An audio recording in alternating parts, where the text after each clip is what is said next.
El sol de octubre bañaba la costa de Myrtle Beach cuando Clara Ramírez estacionó su coche frente a la casa que había compartido con su difunto esposo.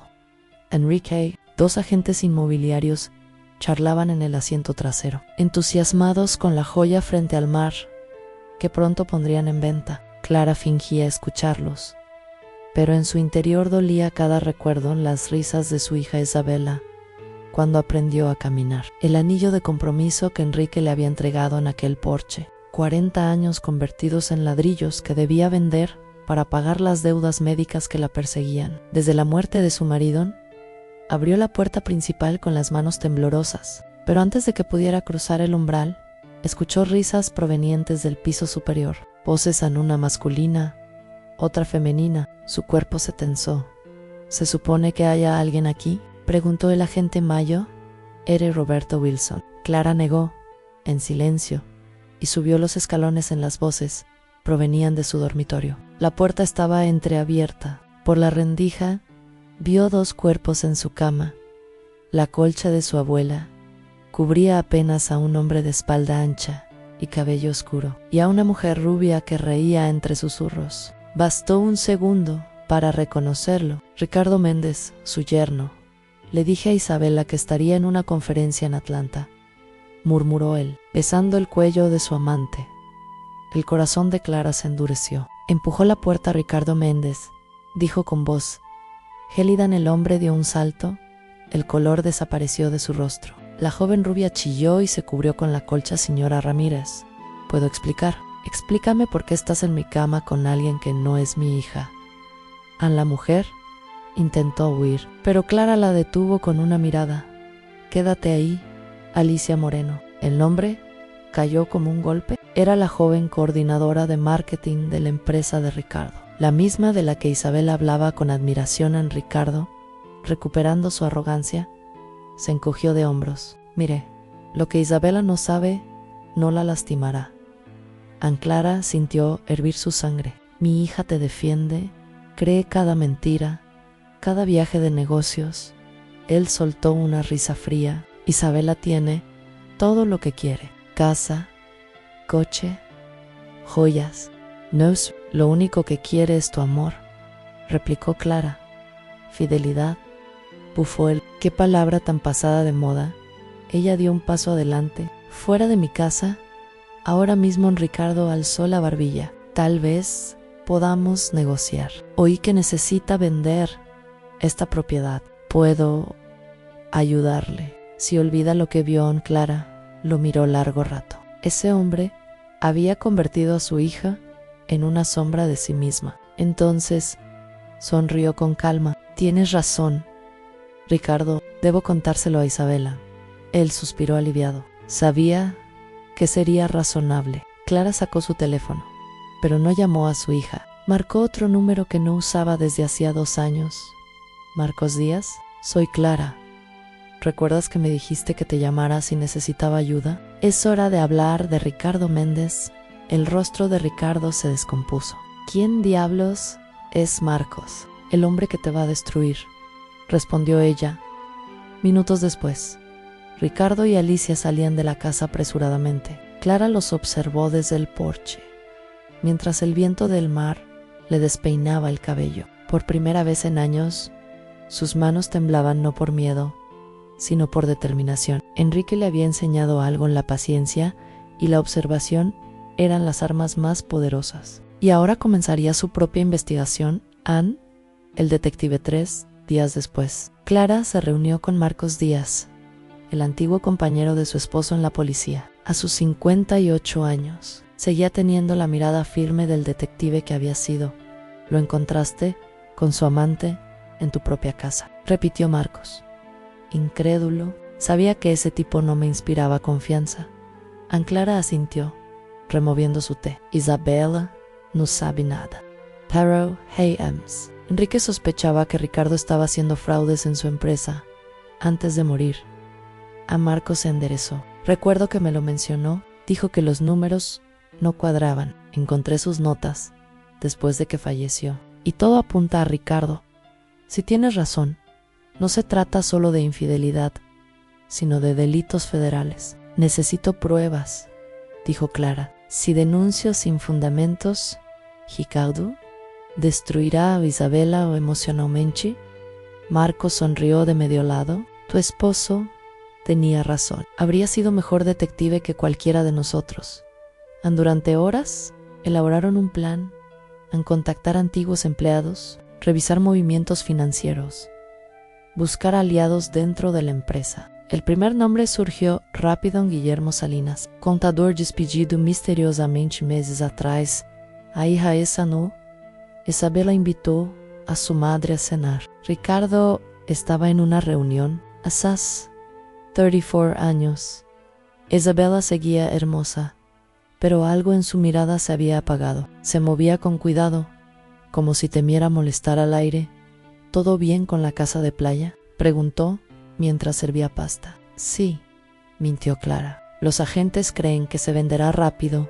Ana Isabela sonrió débilmente. Ricardo dice que puede encontrar compradores entre sus inversionistas. Quiere ayudarte. Agradezco su ofrecimiento, replicó Clara, pero prefiero hacerlo por mi cuenta.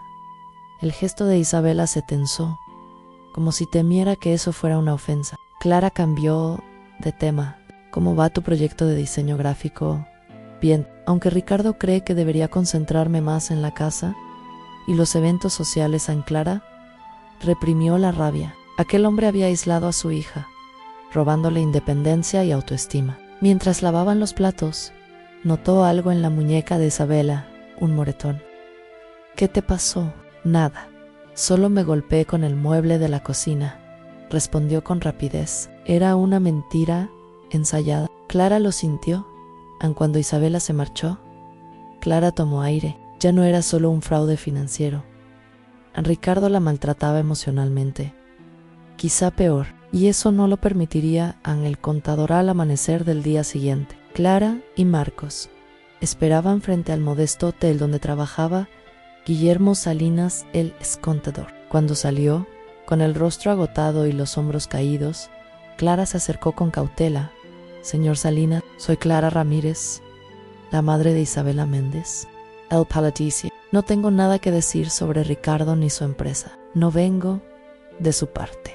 Al contrario, dijo ella con serenidad. Mi esposo investigaba irregularidades financieras antes de morir. Y creo que usted sabe algo. Guillermo la observó con desconfianza. Luego suspiró. Tiene 20 minutos antes de que pase mi autobús. Hay una cafetería enfrente allí. Entre el vapor del café habló. Ricardo no cometió el crimen perfecto, solo creó los chivos expiatorios perfectos. Cuando todo salga a la luz, la evidencia señalará a otro San Camí, al director financiero Jaime Morán y a su hija, a Isabela. Pero ella ni siquiera trabaja allí. Isau Cree tiene acceso a cuentas, tarjetas, propiedades. Ricardo ha puesto su nombre en documentos que la incriminan sin que lo sepa. Si el fraude se descubre, ella será su seguro. Clara se llevó una mano al pecho. ¿Por qué haría algo tan monstruoso? Porque puede... Ricardo no tolera que nadie lo desafíe, respondió Guillermo con amargura. Y yo lo hice antes de irse. Dejó una advertencia.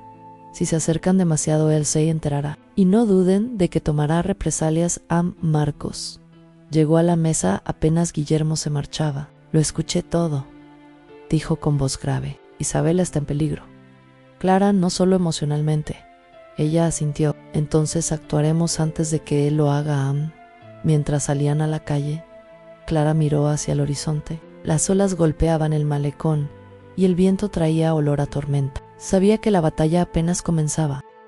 El sábado amaneció claro y dorado sobre Charleston. Clara Ramírez llegó a la casa de su hija con un coche cargado de pinturas, telas y café. Solo quiero ayudarte a redecorar tu oficina, había dicho por teléfono. Con esa dulzura que ocultaba un plan en Isabela, la recibió con una sonrisa nerviosa. Mamá, no hacía falta traer tanto. Por favor, rió Clara.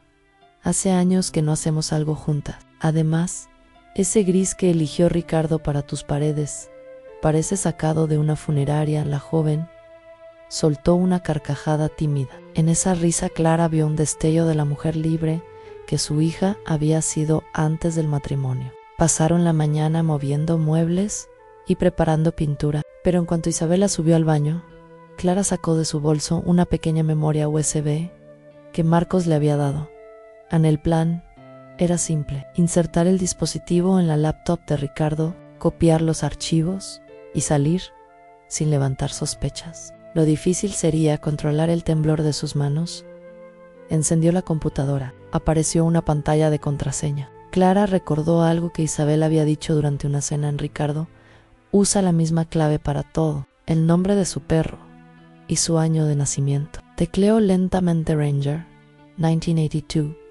El acceso se desbloqueó. Un clic más y el programa empezó a copiar los archivos de forma automática. El contador avanzaba lento en 12%, 28%, 41%. Clara escuchó pasos en el pasillo. Minimizó la ventana y abrió un sitio web de decoración justo a tiempo. ¿Buscas ideas?, preguntó Isabela desde la puerta, secándose las manos. Sí, respondió con una sonrisa forzada. Mira estos tonos dorados. Le darían vida a la habitación. Ricardo dice que el dorado es de mal gusto. Ricardo no siempre tiene razón, respondió Clara sin pensar. La frase cayó como un trueno. Isabela la miró, sorprendida. Clara bajó la voz. Solo digo que cada persona tiene su propio estilo. Detrás de la pantalla, el contador llegó a 100%. El archivo se completó. Clara expulsó el dispositivo y lo guardó en su bolsillo. Cuando salieron a almorzar, sentía el corazón retumbando, como si todavía estuviera robando algo. Pero aquella memoria contenía la verdad que podría salvar a su hija en las pruebas esa noche. Clara llevó el USB al despacho de Marcos Díaz. Las luces del puerto brillaban tras la ventana mientras él analizaba los archivos. Esto es peor de lo que imaginábamos, dijo en voz baja. Ricardo no solo defrauda a sus clientes. Clara está operando un esquema Ponzi. ¿Un qué? ¿Un fraude clásico? Usa el dinero de nuevos inversionistas para pagar falsos beneficios a los antiguos. Y lo peor, señaló la pantalla, ha transferido millones a cuentas offshore en las Islas Caimán. Clara sintió un vacío en el estómago. Why me? Marcos la miró con seriedad. Hay documentos con su firma electrónica. Ricardo falsificó todo. Si esto estalla, ella sería la principal sospechosa. Clara apretó los puños. Entonces, necesitamos más, algo que lo incrimine directamente. Hay un hombre dentro de la empresa que aún tiene acceso a Jaime Morán, el director financiero. Si logramos que hable, lo tenemos. Clara asintió. Dime dónde encontrarlo. El testigo el lunes por la mañana. Marcos y Clara esperaban frente a un edificio de vidrio en el centro. Cuando Jaime Morán salió, impecable en su traje gris, Clara se adelantó. Señor Morán, soy la madre de Isabela Méndez. Él se puso tenso. Estoy muy ocupado. Es sobre Ricardo y el fraude de la compañía, dijo Marcos. Sabemos que lo ha implicado a usted y a otros. El color desapareció del rostro de Morán. No puedo hablar. ¿No entienden con quién se están metiendo? Ricardo tiene contactos en todos lados. Clara dio un paso al frente. Tiene una esposa enferma, ¿verdad? Esclerosis múltiple. Ricardo usa su seguro médico para controlarlo. Pero puedo ayudarle. Morán la miró con asombro. ¿Por qué haría eso? Porque ese hombre está destruyendo a mi hija. ¿Cómo destruyó su vida? Hubo un silencio largo. Finalmente, Morán habló en voz baja. No puedo darle documentos, pero puedo orientarlos. Hay un informe de auditoría la próxima semana. Si los auditores miran donde deben, lo descubrirán. ¿Dónde está la información clave? En un cajón de seguridad del banco Palmetto en Mero 447. Mi esposa tiene la llave. Clara apretó su mano con gratitud. Gracias. Acabamos de salvar a más de una persona. A la caja 447.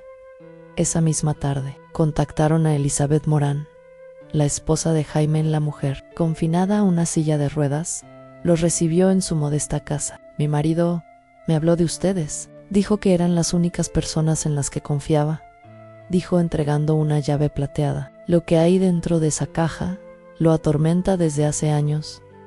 En el banco, Clara y Marcos abrieron el cajón. Dentro había carpetas meticulosamente ordenadas en estados de cuenta, transferencias, correos impresos y un sobresellado con la palabra contingencia.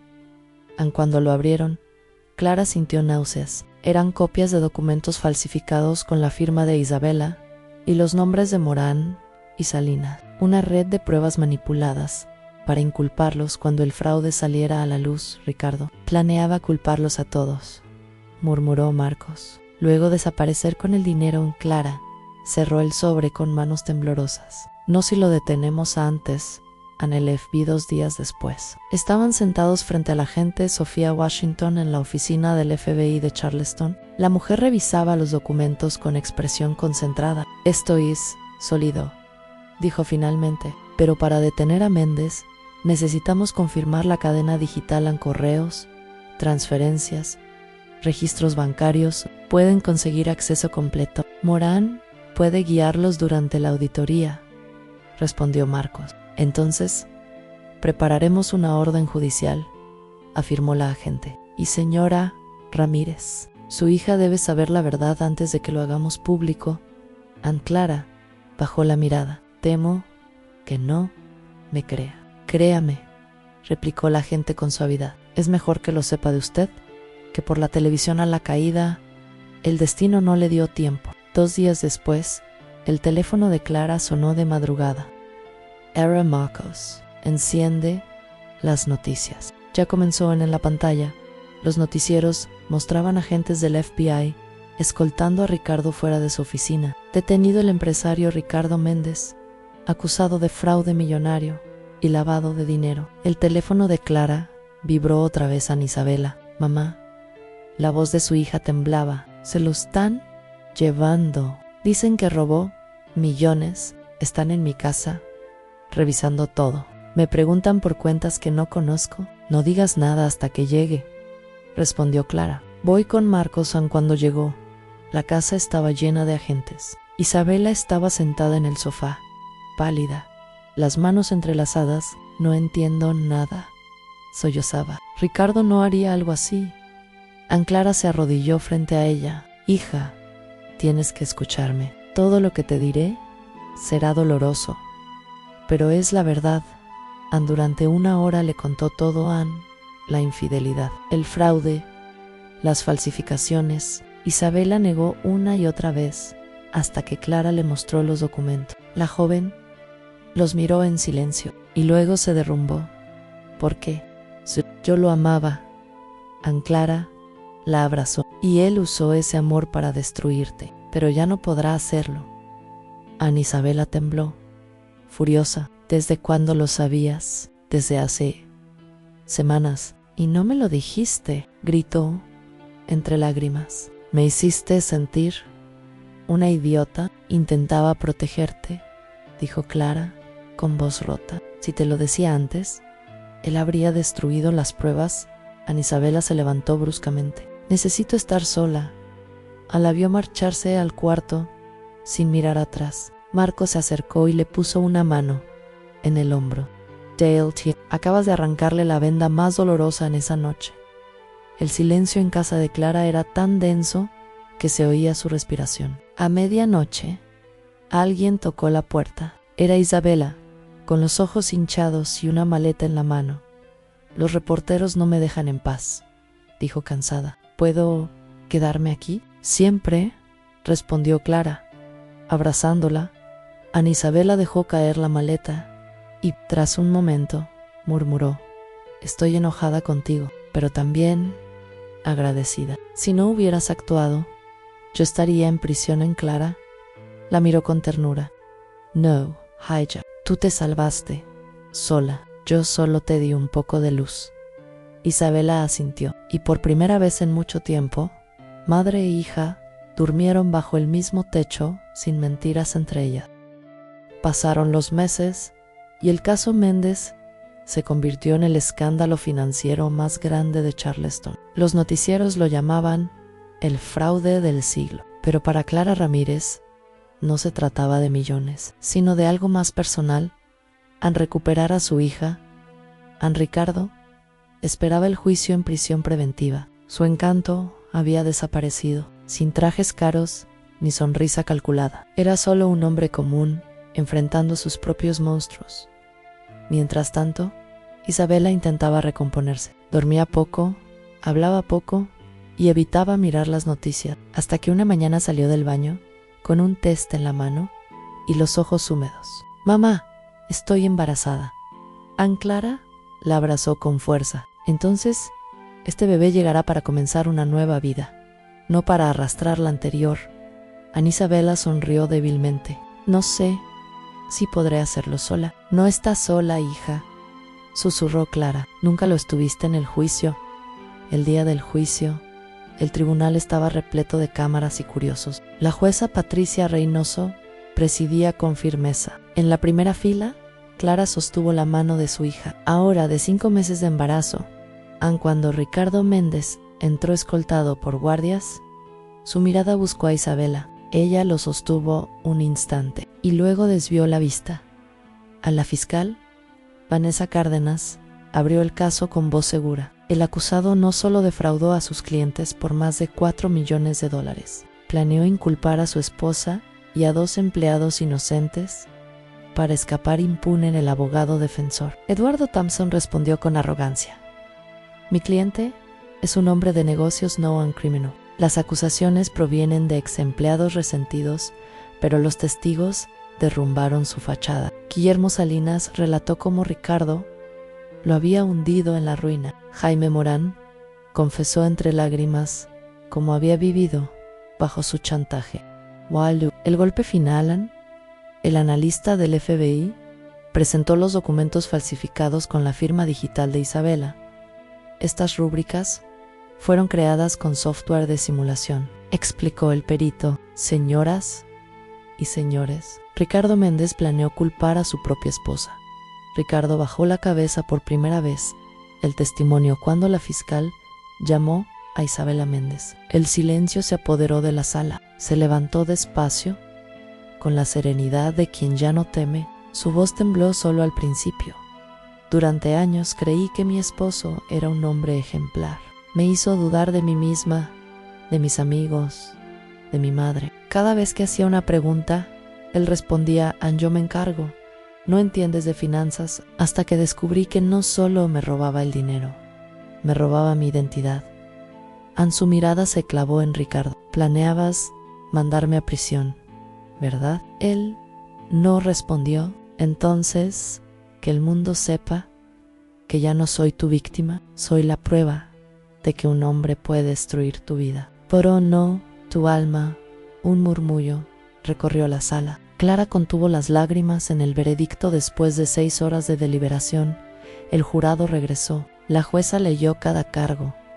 Fraude de valores en culpable, lavado de dinero en culpable, falsificación y fraude electrónico en culpable. En Ricardo se desplomó en la silla. Antes de ser llevado por los guardias, alzó la voz: «Isabela, diles que me ama». Ella lo miró con calma. «Te amé una vez, Ricardo, pero ya no amo a quien destruye todo lo que toca».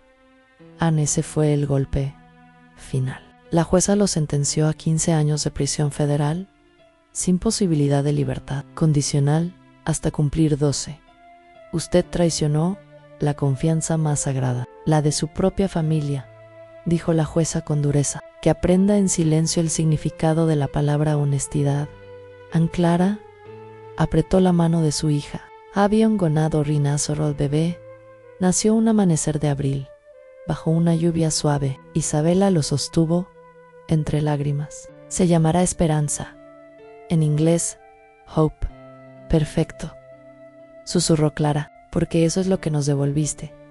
A los meses siguientes fueron una transformación lenta pero luminosa. Isabela comenzó terapia con la doctora Sarah Jenkins, quien la ayudó a procesar años de manipulación. La herida no desaparecerá, decía la psicóloga, pero puedes convertirla en arte. Lee lo hizo. Una tarde desempolvó sus pinceles y empezó a pintar otra vez. Primero paisajes, luego figuras rotas que se unían bajo la luz. Su primera serie se llamó Liberación Anne. Cuando Julián Pineda, dueño de una galería, la vio, quedó impresionado. Estos cuadros gritan, ¿verdad? Quiero exhibirlos. A la noche de la inauguración, Clara la observó entre los visitantes, ansegura, sonriente, su hija de antes. Algo Ems, una mujer nueva, Marcos Díaz, que nunca había dejado de apoyarlas, se acercó con una copa de vino. Tu hija tiene la fuerza de 3 detectives juntos, le dijo a Clara. Ella sonrió. Y tú tienes parte de culpa. La ayudaste a creer otra vez. En sus miradas se cruzaron por un instante. Cómplices, inspiración. Los cuadros de Isabela se vendieron todos. Pero su historia fue más allá del arte. Un médico y filántropo, Dr. Nathan Wright, la invitó a hablar en una conferencia sobre abuso financiero ante cientos de personas.